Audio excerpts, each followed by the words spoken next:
শাপলা আমাদের জাতীয় ফুল। বর্ষার মৌসুমে খালে বিলে মাঠে পুকুরে সর্বত্রই কি শাপলা পাওয়া যায়। শাপলা ফুলের অনেক উপকারী গুণ রয়েছে, যা আমি আজকে আপনাদের সাথে আলোচনা করব। শাপলা ফুল মাথা ঠান্ডা রাখে।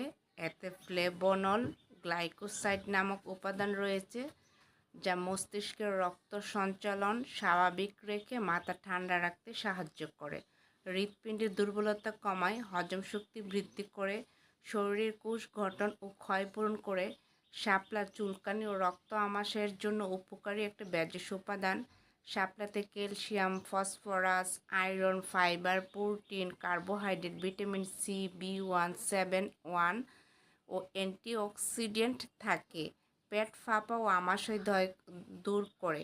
শাপলাতে আছে গ্যালিক অ্যাসিড নামক এনজাইম, যা ক্যান্সার প্রতিরোধে সহায়তা করে। শাপলা প্রস্রাবের জ্বালাপোড়া দূর করে।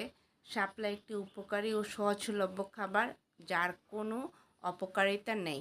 শাপলা আমরা খেতে পারি এবং রান্না ও কাঁচা করে যে কোনো উভয়ভাবেই শাপলা খাওয়া যায়। শাপলা আমাদের স্বাস্থ্যের